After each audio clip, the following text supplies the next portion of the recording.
السلام عليكم ورحمة الله وبركاته. داني ألفيس كريستيانو رونالدو ظاهرة كروية. أشاد البرازيلي داني ألفيس مدافع يوفنتوس الإيطالي بالبرتغالي كريستيانو رونالدو هداف ريال مدريد التاريخي، واصفا إياه بالظاهرة في كرة القدم. وقال ألفيس في تصريحات نقلتها صحيفة آس الإسبانية: هل تظنوني غبيا أو مريضا عقليا كي أقول إن كريستيانو رونالدو لاعب عادي؟ وأوضح ألفيس أن رونالدو ظاهرة في كرة القدم ولاعب عظيم، وأن كنت أرى أن تأثير ليونيل ميسي نجم برشلونة في الميدان أكبر مما يقدمه صاروخ ماديرا. الخبر الثاني: فيراتي يوجه رسالة لباريس سان جيرمان.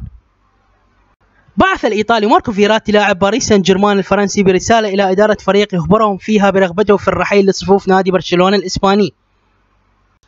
وذكرت صحيفة موندو ديبورتيفو الإسبانية نقلا على جيستا ديلو سبورت الإيطالية أن فيراتي وجه من إيبيزا الإسبانية رسالة لناصر الخليفي رئيس نادي العاصمة الفرنسية، قال فيها: لن أعود لباريس سان جيرمان. وقدم برشلونة عرضا بقيمة 100 مليون يورو لضم فيراتي، بالإضافة إلى راتب سنوي يصل إلى 10 مليون يورو، وهو ما يتجاوز راتبه في باريس سان جيرمان بحوالي 4 مليون يورو. الخبر الثالث والأخير: كريستيانو رونالدو يضع شرطا للبقاء في ريال مدريد.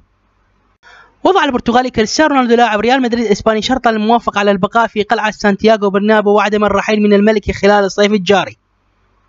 وكانت الصحافة البرتغالية أعلنت غضب واستياء كريستيانو رونالدو من اتهامه بالتهرب الضريبي، وأنه أبدى رغبته في الرحيل عن إسبانيا والبحث عن فريق جديد.